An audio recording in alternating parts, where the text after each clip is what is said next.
Hello and welcome to episode 525 of the official EstablishTheRun.com podcast. My name is Adam Levitan, and the Super Bowl is indeed upon us, which of course means Showdown, which we covered on yesterday's show. We'll cover more in depth on Friday on ETM and ETS. But also the Super Bowl means props. And I'm not talking about the props we've been grinding our cock on all year for prop subs to the tune of a 9.38% ROI. Shout out to us. No. I'm talking about weird props, exotic props, long shot props, things that there's just never a market for normally. And that stuff, the fun stuff, is what we're here to talk about today. Joining me for this very fun podcast are two young men you know and love, the happy daddy himself, Evan Silva, and the translucent one, Michael Leone. Evan, how's it It's going great. I feel refreshed. I had the opportunity to take a few days off. I took my daughter to a Marquette Butler basketball game this past Saturday. Marquette plays UConn tonight. Marquette's like really good. They're top 10 this year. This is my alma mater, so I'm all into this. But had the opportunity to take a few days off. The matchups column is like 95% written for the Super Bowl. I feel very good about some long shots, probably too good about some long shot bets, and I can't wait to discuss them with you guys. Leone, how's it going today? It's long shot season. I'm ready for it. Leone has been chilling long shots all year. This is the chance to actually find some that may be way off.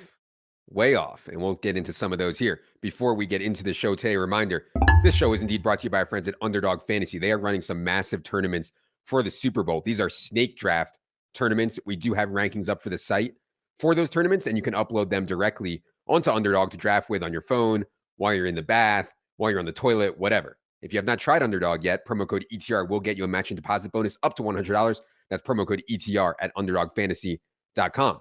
Also, I'm sure everyone listening to this is into props in some form. If you're deep into it, if you're hardcore into it, there is no one grinding their respective cocks harder than our NBA props team. Current record on officially released props is an absurd 462 and 314.06% ROI. And also, that doesn't even count. Like, there's a ton of alpha from really sharp people in the Discord. If you're interested in details there, check out the NBA props FAQ on the site. Lastly, want to remind everyone, XFL starts on February 18th, 1 week after the Super Bowl. We are, of course, covering it. Minor league football is what we live for. And also, DK, DraftKings, has shown a pretty big appetite for the XFL. They've been running a ton of satellites for the big week one tournament. From what I understand, they're going to have full slates. In other words, not two-game slates over the weekend. 1 4-game slate will be the main slate. So head to EstablishTheRun.com later this week for full details on our XFL plans, our product, which will include projections, ownership, live shows, top plays, all that. All right. Today's show is simple. We're just going to bring up props that we like for the Super Bowl. We're going to discuss them, poke any holes, have some good old-fashioned fun. Important note, we've shopped here a little bit. In other words, we've line shopped a little bit here looking for the best line. We have not hardcore shopped, though. Anyone doing this seriously or even as a hobby, you need to have money on every book. Don't listen to Silva. You need to have money on every book because you'll have the best line and you'll get paid for signing up. You can head to the offers page in the betting tab on Establish the Run to check out some of the offers. Make sure to always see what line Bet Spunk has out there so you don't get the worst line. The best is whenever we talk about a Camby line, Silva calls it Bambi. It's really so good. Silva, you got to follow up the Jamal Williams regular season touchdown leader. You got I already lost that all back. Trust me, I already lost it all back. All right, so I'll start here. I'll start. One of my big themes. I have two big themes, which I'll hit on for this game. Two big takes for the game that I think to build around. One, Eagles pass rush against interior of Chiefs offensive line with a hobbled Patrick Mahomes, I think is an edge. And so I've been talking to Brandon Thorne. He thinks that the best matchup on the Eagles defensive line will be Josh Sweat or Hassan Reddick. He actually seemed to lean a little bit in favor of Josh Sweat, which is good because we can actually get longer odds on Josh Sweat than we can on Hassan Reddick. So, and my guess would be against Andrew Wiley, the Chiefs' right tackle, correct? Correct. Yeah. So coming off the edge on the tackle, for sure, I think Brandon's article will be up Wednesday. And I think that's one that he is going to highlight. And so I have Josh Sweat over 0.75 sacks. In other words, half a sack is not good enough. He needs to get a full sack or 2 half sacks. That's plus 140 on DraftKings. And then also one that our Ryan Reynolds was on that he put in the article that is up on the site right now about fun props. Josh Sweat 10-1 to have the first sack in the game. And again, on this Eagles defensive line stuff, I think the Andrew Wiley thing is notable. How good Eagles pass rush is, like historically good. And then you get Mahomes, I think still will be somewhat less mobile than he normally is. So Josh Sweat over 0.75 sacks plus 140. I saw on DraftKings, and 10-1 on Josh Sweat. Get the first sack. Evan, any thoughts on those? If not, you can go ahead and hit the people with your first one. I mean, I like him. I took Josh Sweat. You bet Josh Sweat at some crazy book, 500-1 to win MVP. Super Bowl MVP. I mean, I took it at 150-1 to win Super Bowl MVP. I like the idea, and it's long enough shot that just throw a sprinkle. The 500-1 was at Westgate in Vegas. So I got 100 on it, and maybe we'll go full blown Jamal Williams. So yeah. Josh Sweat MVP. MVP one time. Anyways, go ahead. That would be sick. Yeah. Another super, super long shot that I kind of like is I like 2. Can I do 2 here? No, it's your world. We're living in it. Okay. Sky Moore 200-1 to win Super Bowl MVP. So in the past game, in this last game, he had 7 targets, played almost 60% of the snaps. We need some things to go right. McCole Hardman is out. He's not going to play. We kind of need Kadarius Toney to be out, really, because in this scenario, Sky Moore can return kicks and punts, and he can have a significantly enhanced offensive role. The other MVP long shot that I like is Juju Smith-Schuster at 80-1. This is probably a little bit more realistic. I think that in all likelihood, we're going to get Juju Smith-Schuster 75%, 80% of the snaps, somewhere in there. He's got a favorable matchup between the numbers against Avonte Maddox. Avonte Maddox came back in the Eagles last game, but he only played 40% of the snaps. He's been dealing with his toe injury. He's a small player. Juju Smith-Schuster has some size, and we don't want to mess with Darius Slay and James Bradbury outside. So I think that Juju Smith-Schuster has a shot at 80-1, and Sky Moore, super, super long shot, 200-1, Super Bowl MVP. Yeah, so I actually thought that Juju looked actually banged up in the AFC Championship game. His role was reduced. He was dealing with this knee issue that seems to keep cropping up. 2 weeks off is a long time for him to get right. And one of the things that I think people should note is a lot of these guys are banged up. Tony, Pacheco, McKinnon, Juju.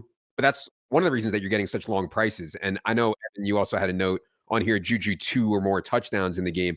22-1 is at least, I think, in play. I mean, Juju's had a really rough couple months, but I think it's at least in him to pop up for a big game. We did actually take in real props, not fun props. In real props, we took Juju over 32.5 yards in this game, receiving yards in this game.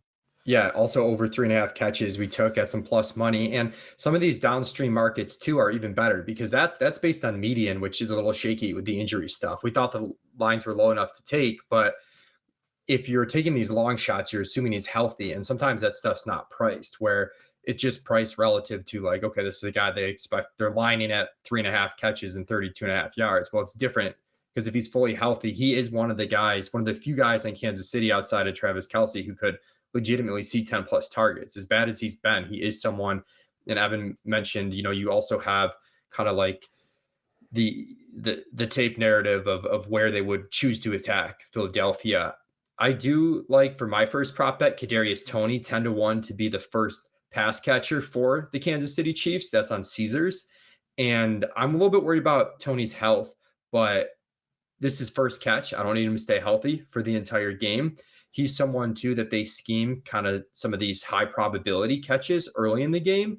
And sometimes with these markets, it's hard to tell exactly should Toney be 10-1, but I sure as hell know that Toney at 10-1 is better than MVS at 6.5-1. So you get some idea relative to other players where that's a lot of recency bias on MVS, where Tony's odds should probably be shorter than MVS's. Like, he's a higher catch probability guy. Yeah. We're not as worried about the injury early. So I like that one as sort of like a medium shot to take. I like it because the theory of, you know, him, like the Chiefs coming out and just scheming him a play on the first play from scrimmage, that's something that could happen for Kadarius Toney. It's really unlikely to happen for MVS. Yeah. And to be clear, two things on Leone's bet there. One, if Kadarius Toney ends up inactive, which I don't think will happen, but if he ends up inactive, that bet will be void. And second of all, like, you can see they're using him as effectively a gadget player, like really low ADOT, just get him the ball. And I could easily see that be a play. I had last time I think the Chiefs were in the Super Bowl, my biggest bet was on Byron Pringle under 1.5 catches. The very first play of the game was a design screen to Byron Pringle, and then they didn't look at him the rest of the game. Luckily, it hit. But I mean, God, you know, that could easily see that being Kadarius Toney in this game. Like, the first scripted play is the Kadarius Toney. I like that a lot at 10-1. All right. My second one is a head-to-head matchup. Who will catch a pass first, Isaiah Pacheco or Miles Sanders? This is on DraftKings. Isaiah Pacheco is minus 130. To me, Miles Sanders is just a stone zero in the pass game. He has a total of 4 targets in his last 6 games. Meanwhile, Pacheco had 6 targets in the AFC Championship game alone. I'm not sure what's going on with McKinnon. His role has not been great lately, has Jerick McKinnon's. Now, I know Isaiah Pacheco is dealing with a little bit of a wrist issue right now, which is a concern. But man, like, I think there's a lot of outcomes where Miles doesn't even catch a pass in this game at all. And so to only have to lay minus 130 on Pacheco to catch a pass before Miles Sanders, I think is pretty good. Also, I like the Kadarius one better, but I did notice that Pacheco first reception for the Chiefs, not first reception of the game, but first reception for the Chiefs was 7-1 on FanDuel. I think that's a little bit thinner. I like the minus 130 over Miles better, but just wanted to put that out there. Evan, you're up. I'm going to go back to actual like exotic bets and not just, you know, even money bets like Adam just recommended. We got to support the long shot portfolio Exactly. somehow. Yeah, we got to get some barbell. right. It's a barbell approach to the portfolio. Exactly. I'm going to go with Miles Sanders 22-1 to win MVP of the Super Bowl. So the Eagles, if you look at like advanced metrics, not necessarily, you know, fantasy points allowed, you know, the stuff that we look at on a week-to-week basis, if you look at like expected points added kind of stuff, the Eagles have the best rushing offense in the NFL. And the Chiefs had one of the worst rushing defenses in the NFL this season. And also they faced one of the softest opposing rushing offense schedules in the NFL. So they were soft against the run, and they faced a very soft offensive rushing schedule over the course of the year. And now, bam, they're getting hit with the best rushing offense in the NFL. And that's spearheaded by Miles Sanders, 22-1. We saw in the last game, I mean, he lost a ton of work to, you know, Boston Scott and Kenneth Gainwell. And I don't think he's going to lose nearly as much work to those guys over the past 2 games, or in this game, as he did over the past 2 games. I think he can have an absolute monster game, especially if the game stays close. Yeah. So I think Miles Sanders could get up near, and we haven't seen him get even near 20 touches in like over a month. But I think that in a game like this, he could, and he's got a great matchup, and the Eagles' offensive line is going to be humming here. So I think Miles Sanders, 22-1 Super Bowl MVP. I'm sticking on that Super Bowl MVP theory or that theme, and I think Miles Sanders could absolutely has a shot. I want to make the point about the MVP market. To me, the Eagles' secondary players are way more viable than Chiefs. In other words, like, if Mahomes comes out on one leg with no weapons and wins the game, I think the MVP is really likely to be Mahomes. On the Eagles side, though, you can make a case for a ton of guys because Hurts could have a mad game, and you could find a ton of other guys, defensive guys, running backs like Evan's talking about, wide receivers. I mean, I think it's way more open for the MVP on the Eagles side. So just wanted to put that out there.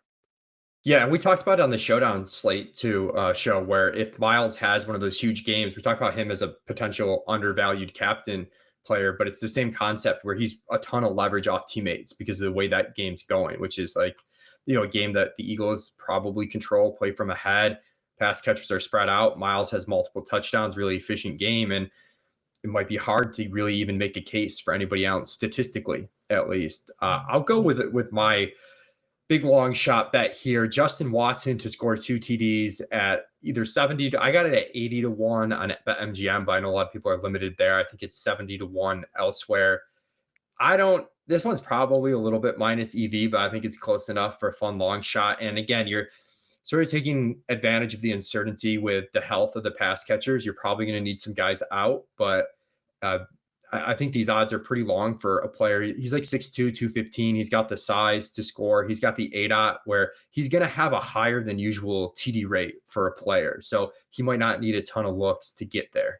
Yeah, I think the Watson stuff is interesting because nobody saw him playing the conference championship game. And if you weren't following the Chiefs all year, maybe you don't realize that Justin Watson has a huge role, not a huge target share, but he is out there a ton when he's healthy. I know Amico was talking about a market player to get to 40 receiving yards first. And Justin Watson was 60 to 1 there.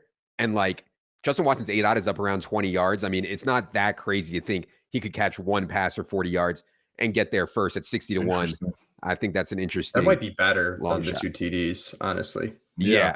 Justin Watson scoring that's a pretty fun call, actually. Justin Watson, 2 TDs. We were in Vegas. Leone's like running around sports books looking to find Justin Watson 2 TD markets. I'm like, buddy, we gotta relax. This is my Super Bowl too. Okay. Okay. For my next trick, I will go with my other theme of the game. So my other theme of the Super Bowl is that people are underestimating how pass-centric the Eagles can be. Not that they will be, but that they can be. In other words, throughout the year, we've seen a lot of times when the Eagles think that they can exploit a team through the air, they will go very, very pass-heavy, very vertical, very aggressive. And people, I think the market and maybe the public thinks of them as this ultra run-heavy team, which they can be. They certainly can be. But in spots where they've thought they can throw, they've been very aggressive. And so I like looking for outlier outcomes where they're very, very, very aggressive. I was having trouble like finding a good place to lean into that. Obviously, you could go like over Jalen Hurts completions, over Jalen Hurts pass attempts. You could take the overs on AJ Brown, whatever, all that stuff. I was looking for a little bit more long shot stuff. I couldn't find anything great. Maybe you guys can find something better out there. My favorite one that I found was most yards from scrimmage in the game. Devontae Smith, 6 to 1. And I feel like maybe that's too short. Maybe it should be a little bit longer. But the target share between Devontae and AJ Brown, by the way, AJ Brown is like 3 to 1 in this market. Devontae Smith is 6 to 1. So the target share is not that different. I just think Devontae is a straight baller. And you can get these outsized games from the Eagles wide receivers and Goddard, really, if you run into this script or if you run into this game plan where the Eagles are very, very pass heavy. And again, I actually think that's like a really likely outcome is Eagles come out throwing and aggressively. Evan, I'm sure you touched on this in matchups, but do you have any thoughts on the Eagles game plan? Devontae Smith, 25 to 1 to win MVP. And, again, like I know I've already hit on 4 guys, that I'm willing to bet on to win MVP, but like they're all long shots. And like I sprinkled a little bit on all 4, and I don't feel bad about that in the slightest. I mean, I've got 4 guys that I can root for. They're all long shots. It's still plus. If I hit one of them, I'm feeling really, really good. And Devontae Smith, yeah, you're right. Like this is another thing I talked about in matchups is that over the last 8 games, I think it's 73 targets for AJ Brown and 70 for Devontae Smith, and Devontae Smith has more catches. This one's a little crazier, but one of the kickers to hit a 60-plus yard field goal. Both of these kickers have massive legs. Harrison Butker and Jake Elliott. They both have hit 60-plus yard field goals before in their career. Harrison Butker has one this year, and Jake Elliott has like a long 50-yarder almost every year of his career. And when he was a rookie in 2017, he hit a 60-plus yarder. It's 9 to 1 on DraftKings. It's unlikely, but I think that it's in play.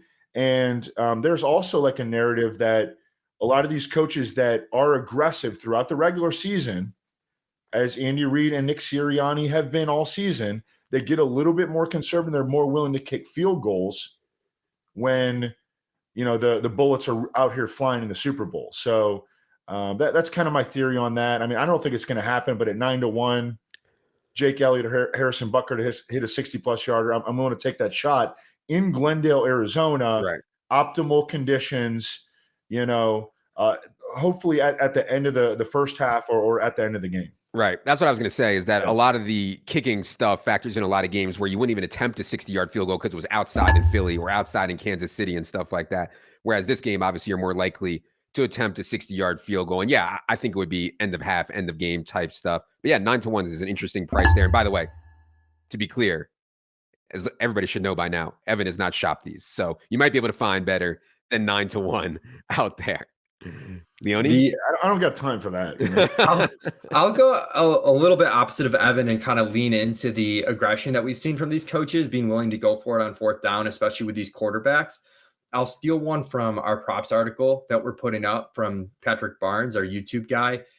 On DraftKings, over 2.5 yards for longest fourth down conversion is only minus 105. And these teams are going to be aggressive. They have excellent quarterback play. The offenses are better than the defenses, I believe. And I think there's some chances there to just take advantage of two teams that play differently than we, have seen historically teams play in the Super Bowl. Mm-hmm. There's also Philly plus 300 to convert a fourth down in their own territory, which that one's probably on the cusp. Like that, it's a really wide spread. It's minus 400 on no, plus 300 on yes. So it's probably bad, but I like that. Plus 300 in their own territory. I mean, they've gone from their own 30. Yeah. With the Hurts bullshit, QB sneak. If it's 4th and 1 on their own 35, I think they're going for it like at any point in the game. And then obviously late game situations. I don't think these are the types of teams that are going to be punting the ball. Like, we saw McDermott do for the Bills against the Bengals on 4th and 2. Like they're going to, I think they're intelligent enough that they're going to lean into their offenses in those spots. Leone is still not over McDermott's fourth down decisions in the Bills-Bengals game. Silva was giving me the low blow on mocking the Bills for not playing in this game prior to the show. It was unbelievable. Oh, God. All right. I'm going to go for the next one. The market is who will have the most rushing yards in the game. The favorites are obviously Pacheco and Miles Sanders.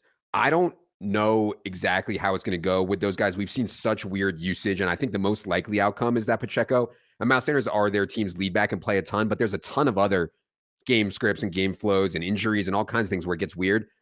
I thought Jalen Hurts to have the most rush yards in the game at plus 250 on FanDuel was interesting. His rushing attempt prop line is up at like 10.5. Are we really that certain that Miles or Pacheco are going to get that many more carries than 11 or 12? And obviously Jalen Hurts to me has like this massive big play ability once he can get into space. And so Jalen Hurts to lead this game in rushing, the price isn't especially long, but plus 250. I think he's going to run the ball 9, 10, 11, 12 times this game. Some of those will be sneaks, but still, I think there's enough big play upside for Jalen Hurts to actually lead the game in rushing, mostly because Hurts is such an outrageous rusher and Miles/Pacheco have a bunch of questions around them. So I'll go with Hurts. The longest rush for him over 13.5 minus 110 seems okay as well. Yeah. That sounds really solid. All right, this is my last one. I'm running out of bets, guys. I gave away too many winners, Quez Watkins, not anytime TD score. I think anytime TD score is kind of a fool's errand. I like first TD score and last TD score. So Quez Watkins to be the first TD score is 50-1. Quez Watkins to be the last TD score is 40-1. I'd rather bet both of those than anytime TD score, where I think he's like 10-1. So look, Quez Watkins, his playing time has been up and down.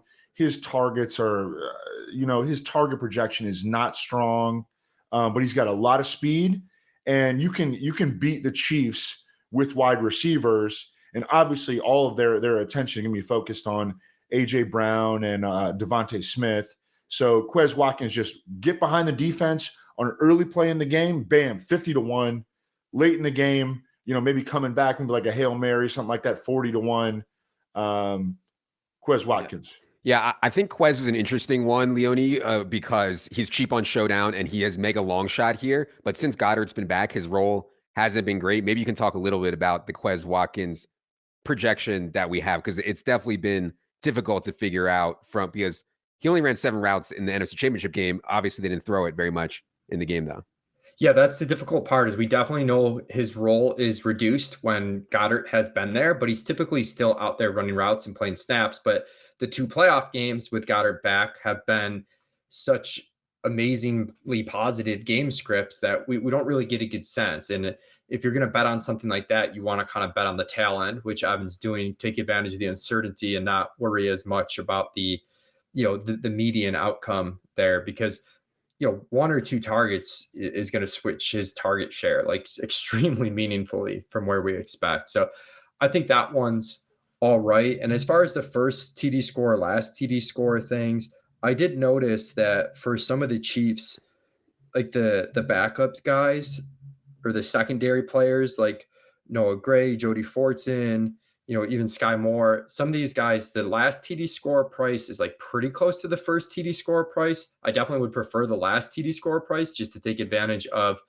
Juju's banged up, Tony's banged up, even Kelsey is the back. Like if something happens to one of those guys in game, it's much more likely a long shot hits on last TD score later in the game.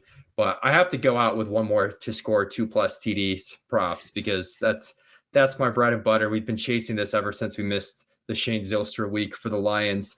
But Kenny Gainwell, he's 35-1 on DraftKings right now. I thought I saw 45-1 at a different book, but maybe it's come down. But Gainwell, again, what Adam said, like there's just some uncertainty with the backfield, who's going to get touches. Maybe Gainwell's played enough that he's going to play more than we expect. Also, like if he's in on a 3rd down play, they just keep him in the goal line. So he generally has a disproportionate number of his touches come in the goal line just by circumstance. And if they play from behind, he could be playing a lot more than Miles just in general if they're, in full passing mode. I think it's kind of lame to make bets based on, oh my God, this guy could get hurt. But if Miles Sanders gets hurt and he's been dealing with a knee injury and he hasn't been getting a lot of touches recently, potentially because, or at least partially because he's been dealing with a knee injury. Kenneth Gainwell has 13 and 16 touches in the Eagles' last 2 games. And if something happens with Miles Sanders, he tweaks his knee early in the game, Kenneth Gainwell becomes very, very interesting as, a showdown play. There's like a lot of bets out there that you can make, like long shot bets. And Kenneth Gainwell is balling. I mean, the Eagles trust this dude. You can make a case Kenneth Gainwell is just as good as Miles Sanders. Like I don't think there's a huge difference there. And I think the Eagles know that. I'm just going to mention a few more here for fun. Well, this first one isn't that fun. I just want to say that if you're like trying to be an actual sharp, not a fake sharp, not trying to have fun, some of the most EV bets are going to be the bets where you lay a lot of wood. In other words, will there be overtime? No is like -2,000 or something. It should be like -5,000 or whatever. Another one that I saw was will a field goal or an extra point hit the post in this game? No is -650. I mean, that seems just like the odds. I actually looked. I couldn't find any site that was tracking doinks, as you would call it. But man, no at -650 is not fun because I hate laying $650 to win 100 or whatever. When Harrison Butker hits a 60-yarder and it bounces off the thing and goes in, like we're going to be celebrating over here. Okay, just Adam's money going to Silva's pocket. That is not fun. Anyways, I'll give 3 fun ones from the article. So this article that we're referring to is up on the site right now. We basically asked everyone on our team. That goes for people that aren't front facing, people on the back end, people working behind the scenes. Everybody got in on this. The article is up on the site right now. I wanted to highlight 3 that I thought were interesting. First one from Amico. How long will Patrick Mahomes' first TD pass be over or under 10.5 yards? Again, how long will Patrick Mahomes' first touchdown pass be over or under 10.5 yards? Under is -110. No Tyreek. They're still so throw happy in the red zone, as Amico pointed out. Last 3 seasons, he had 62% of his touchdown passes, Patrick Mahomes, have been under 10 yards, and that's with Tyreek for 2 of those seasons. So Mahomes under 10.5 yards, length of first TD pass, -110 on DraftKings. Ryan Schwepfinger, hopefully I said that right. Ryan's been crushing for our NBA team. He obviously went with an NBA-related prop.